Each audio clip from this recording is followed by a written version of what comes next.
Buaya, awas, ada buaya. Buaya mati. Bawa baju. Buaya sate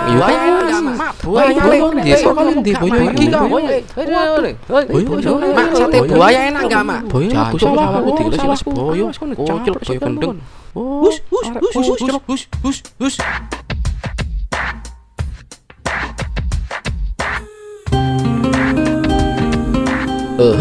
Oke geng, gimana kabar kalian hari ini? Sedikit himbauan dari saya untuk teman-teman yang tinggal di wilayah Kalimantan, Sumatera, Sulawesi, Papua, bahkan DKI Jakarta, agar jangan happy-happy jika wilayah kalian diperkosa banjir, karena bisa saja binatang imut-imut nan lucu ini mengintai dagingmu sebagai camilan ringan dari bawah air. Bagaimanakah keseruan dan kenakalan dari makhluk jahiliyah tak berbudiman dalam film Crawl ini? So, stay with me.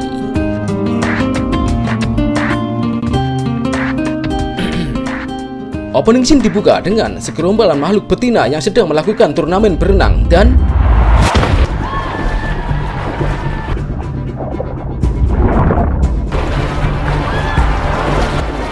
selesailah perlombaan berenangnya. Akan tetapi, betina ini matanya mencicil dalam pelukan karena menahan tangis kalah dalam perlombaan. Kemudian di ruang ganti, kakaknya mengasih kabar bahwa sedang terjadi badai dan ayah mereka tidak bisa dihubungi. Singkat cerita, betina yang bernama Heli ini tak pakai kopter mendatangi si ayah di kediamannya. Akan tetapi bukan karena corona atau demo 212 yang membuat jalan menuju ke rumah si ayah di lockdown. Dan penyebab lockdown adalah karena Allah sedang murka melihat tanah Amerika penuh dengan kemaksiatan, sehingga Allah mengirim badai di negeri tersebut. Kemudian berhentilah mobil si Heli karena dia di stop Satpol PP yang sudah dia kenal, karena Satpol PP tersebut adalah mantan kakaknya si Heli. Heli pun dihimbau untuk membufferingkan mobilnya karena tempat yang akan dia tuju sangatlah berbahaya dan tidak aman. Akan tetapi, bukannya mendengarkan himbauan si Satpol PP tersebut, justru Heli malah nyerobot memasuki jalur tikus dan si Satpol PP pun cuma mangap-mangap aja. Kemudian sampailah dia di rumahnya si ayah. Dan sambutan pertamanya adalah goyangan palem kipas. Karena teriakan Heli tidak ada yang menghiraukan, akhirnya tanpa salam dia pun memasuki rumah si ayah. Heli pun mengobrak-abrik isi rumah si ayah untuk menemukan keberadaannya. Akan tetapi yang dia dapat cuma si anjay peliharaannya ayah aja. Kemudian beserta si anjing, Heli mendatangi kediaman si ayah yang satunya yang sebenarnya sudah dia jual. Akan tetapi si Heli tidak menemukan siapa-siapa di rumah tersebut. Dia pun ke belakang ke depan, ke belakang ke depan, ke belakang ke depan, ke belakang ke depan, ke belakang ke depan, tapi nihil. Heli pun menemukan sebuah petunjuk berupa pipa wastafel yang lagi bocor. Dan tiba-tiba kalian kaget, saya pun juga kaget. Kemudian si Heli berinisiatif untuk mencari si ayah ke ruang bawah tanah atau basement. Di sini Heli pun celingak-celinguk kayak maling. Kemudian si Heli memasuki basement tersebut lebih dalam lagi. Heli pun menemukan sebuah petunjuk berupa peralatan si ayah yang sedang tercecer. Kemudian di balik pipa saluran pembuangan, Heli menemukan si ayah yang sedang sekarat. Heli pun panik melihat ayah tak bergerak, dan alhamdulillahnya ternyata si ayah masihlah hidup meskipun pundaknya terluka. Kemudian dengan menggunakan kain parasut, Heli pun menderek si ayah untuk keluar melalui tangga. Si anjing pun terus menggonggong, dan hal ini membuat saya yang mengedit film ini semakin panik. Saat Heli sampai di rumah tangga, Heli pun kaget, kalian pun juga ikut kaget, tapi saya pura-pura kaget saja. Sebenarnya saya sudah tahu kalau makhluk imut tersebut ada di situ.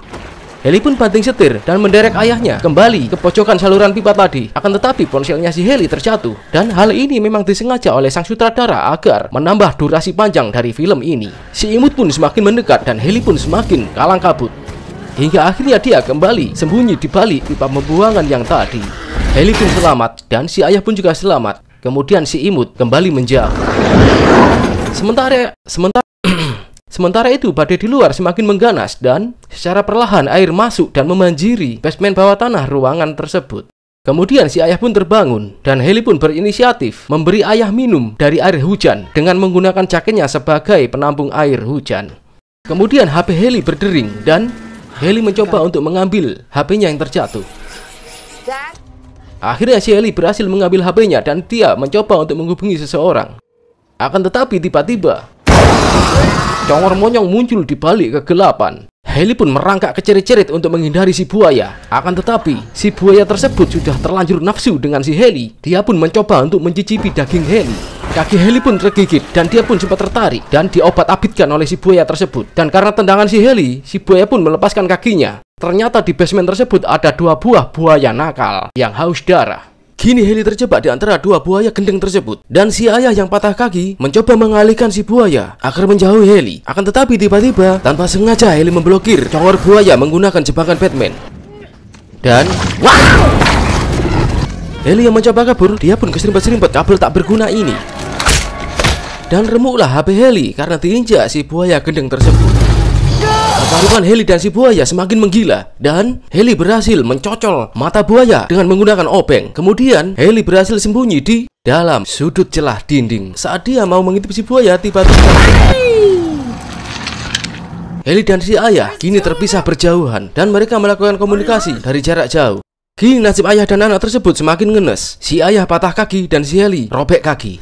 Kemudian bermodalkan peralatan tempurnya, si ayah mencoba untuk mereparasi kakinya yang patah.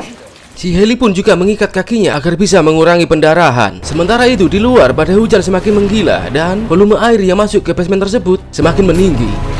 Kemudian dari celah ventilasi basement, Heli melihat beberapa ekor bandit Amerika yang menjarah Alfamart.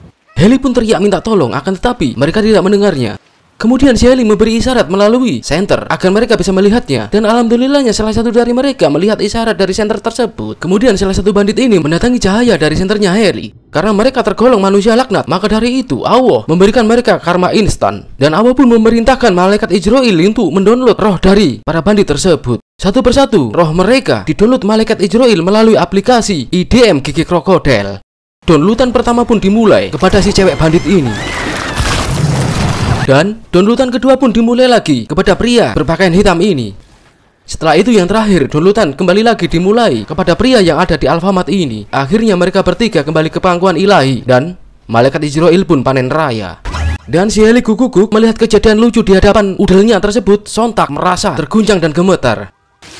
Kemudian si ayah meneriakin Heli agar Heli membuka palka lantai yang ada di arah kiblat. Perlahan tapi pasti, air pun menggenangi ruangan basement tersebut. Heli berhasil menemukan palka yang dimaksud oleh si ayah.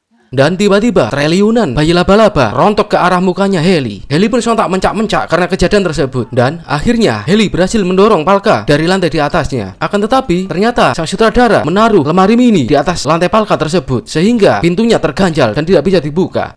Si anjing pun mencoba untuk menolong si Heli, tapi apalah daya, kau hanya seekor anjing. Tiba-tiba terdengarlah sirine dari polisi yang tadi saya fitnah sebagai Satpol PP di awal film tadi.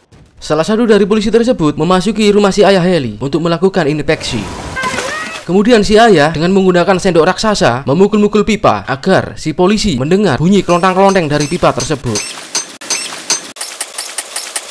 Dan Pak Polisi pun berhasil menemukan keberadaan si Heli dan ayahnya di bawah basement. Akan tetapi si Heli melarangnya untuk masuk karena ada buaya di situ. Sementara itu di luar, Pak Polisi yang satunya malah penasaran dengan goyangan ayun-ayun yang bergerak-gerak sendiri. Pak Polisi itu pun mendekatinya, akan tetapi nampaklah ekor dari buaya tersebut. Polisi yang di dalam rumah pun dicaplok oleh si buaya dan yang ada di luar pun juga ikut dicaplok. Secara together. Lagi-lagi malaikat Ijroil pun turun dari langit untuk mendownload roh dari kedua polisi ini. Pak Polisi yang tadinya mau menolong malah di sini dia malah minta tolong. Heli pun mencoba untuk menolongnya, akan tetapi sia-sia saja. Kemudian salah satu buaya tersebut mengejar Heli dan terjadilah balapan antara buaya versus manusia. Heli pun kembali ke pojokan ruangan bersama si ayah dan si buaya tersebut moncongnya kejedot pipa dan tidak bisa masuk dan gagal memangsa Heli. Heli pun gemetar campur kedinginan karena kelamaan berendam di dalam air. Karena di sini durasi percakapan ayah dan anak ini terlalu panjang, maka akan saya skip saja ke bagian yang tegang-tegang saja. Karena dari tadi mereka terus diteror oleh si buaya. Kini mereka pun melakukan pembalasan dengan cara memancing si buaya agar mendekati ayah. Dan Heli pun kembali berenang menuju gorong-gorong pembuangan. Si ayah pun dengan penuh nafsu, gairah, dan libido yang memuncak memukul-mukul pipa besi tersebut seperti orang yang sedang kesetanan. Kemudian si buaya mendekati si ayah dan buaya tersebut masuk dalam jebakan super trap. Mumpung si buaya lagi tertindih kusen kayu, si ayah pun tidak menyia-nyiakan kesempatan ini. Dengan penuh amarah dan rasa trauma jomblo akut karena ditinggal ibunya Heli, buaya yang Malang Jawa Timur ini keliru. Buaya yang bernasib malang tersebut akhirnya dibantai secara menganjing buta dengan menggunakan sendok raksasa. Lagi-lagi Mr. Ijroil panen arwah. Sementara itu di sisi lain, si Heli berhasil sampai di ruangan gorong-gorong. Alangkah terkejutnya Heli saat melihat bangkai dari Pak Polisi. Dan alangkah terpesonanya Heli saat mengetahui bahwa ternyata basement si ayah dijadikan klinik persalinan oleh mak-mak buaya. Ternyata bangkai dari Pak Polisi akan dijadikan boneka mainan untuk baby-baby lucu si buaya. Kemudian nongollah Mamak buaya dari arah luar gorong-gorong. Heli pun berinisiatif untuk mengambil pistol dari Pak Polisi tersebut. Ternyata pistolnya lagi macet karena pelatuknya kemasukan air. Saat si Heli lagi mencekak-ceklekkan pistolnya Pak Polisi, tiba-tiba dan alangkah ajaibnya, ternyata tiba-tiba pistol tersebut menjadi aktif. Hingga akhirnya usus si buaya dijedor-jedor sama si Heli. Kemudian buaya malang tersebut akhirnya almarhum dalam keadaan kekenyangan peluru. Lagi-lagi Mr. Israel pun mendownload roh dari si buaya. Selain pahanya terluka, kini si Heli pun juga mengalami luka di tangannya. Heli pun akhirnya berinisiatif untuk keluar dari tempat tersebut melalui gorong-gorong pembuangan yang menuju ke arah danau di belakang rumah si ayah. Akan tetapi, tiba-tiba si Heli pun mengerem laju renangnya karena di depannya ada seorang buaya yang sedang berpatroli. Heli pun akhirnya sampai di belakang danau rumah si ayah. Dan dia pun dengan enjoynya berenang di bawah buaya yang sedang tertidur. Akan tetapi tiba-tiba buaya tersebut pun terbangun dikarenakan rahang si buaya kebledosan butiran-butiran gelembung dari nafasnya Heli. Si buaya yang sudah tidak terima karena tidur nyenyaknya sudah diganggu oleh si Heli, dia pun menuntut pertanggungjawaban kepada si Heli. Akan tetapi Heli pun salah paham dan keluar dari air di danau tersebut. Si buaya pun akhirnya gigit jari. Sementara itu di sisi lain, si ayah pun megap-megap kehabisan napas dikarenakan volume air di basement tersebut sudah full mencapai lantai atas dari rumahnya si ayah. Heli pun berhasil menemukan titik koordinat keberadaan si ayah. Akan tetapi si ayah yang malang mengembuskan nafas terakhirnya. Akhirnya Heli berhasil mengangkat si ayah untuk keluar dari genangan air. Heli pun melakukan PCR sebagai mode penyelamatan. Dan ternyata malaikat Israel gagal menulut nyawa si ayah. Malaikat Israel pun pulang dengan penuh penyesalan karena sudah diprank oleh ayahnya Heli. Kemudian mereka berdua bergegas pergi ke teras depan. Akan tetapi mereka pun kowah-kowah dikarenakan seluruh halaman sudah tergendang oleh banjir. Sebelum tanggul penahan air jebol, akhirnya mereka mengatur strategi untuk bisa menyeberangi genangan banjir tersebut untuk menuju kapal yang ada di depan Alfamart. Dengan memanfaatkan gemericik air hujan yang berisik dan mengacak-acak genangan air banjir, mereka pun melakukan mode kamuflase. Akhirnya para buaya terkecoh dengan pergerakan mereka yang berjalan di genangan air. Akan tetapi saat mereka sudah sampai di tengah-tengah genangan air, tiba-tiba hujan pun berhenti. Dan mereka pun mematung bagaikan batu. Heli dan si ayah pun tidak bisa berbuat apa-apa saat salah satu buaya melewati tengah-tengah mereka. Kemudian si ayah memberikan semangat pada si Heli. Meskipun si Heli belum pernah berguru pada Aquaman, akan tetapi kemampuan berenang si Heli bukanlah kaleng-kaleng. Si Heli pun berenang bagaikan lumba-lumba dan para buaya pun sontak dari berbagai arah mengejar si Heli. Dan akhirnya si Heli berhasil menguasai keadaan dan menguasai perahu dari para bandit yang sudah almarhum di awal film tadi. Heli pun menjemput si ayah dan si anjing. Akan tetapi tiba-tiba suara sirine peringatan tanggul pun berbunyi. Dan triliunan kubik air pun menyambar mereka berdua bagaikan tsunami di Aceh. Mereka pun kembali masuk dan terjebak di dalam rumahnya lagi. Heli dan si ayah pun terpisah. Si anjing pun juga ikut terpisah. Kemudian si Heli naik ke atas wastafel dan dia melihat Tinky-Winky di depannya. Dengan penuh keraguan-keraguan, akhirnya si Heli berhasil mengambil walkie-talkie tersebut. Akan tetapi, sinyal dari talkie-walkie tersebut ngedap-ngedap dan suaranya pun putus-putus. Heli pun kesusahan untuk menghubungi seseorang untuk menolong mereka. Sementara itu di sisi lain, si ayah mengambil sekepok flare dan menyalakannya. Setelah itu si ayah menolong si anjing. Dan pada saat si buaya pun dengan brutal mengajar si ayah. Dan si ayah pun kehilangan tangannya karena gigitan si buaya. Heli pun datang untuk menolong si ayah. Akan tetapi si buaya kucluk tersebut malah mengejar si Heli karena si buaya tahu daging siapa yang lebih enak. Heli pun berenang keteteran menuju kamar mandi. Dan si Heli pun terjebak di kamar mandi.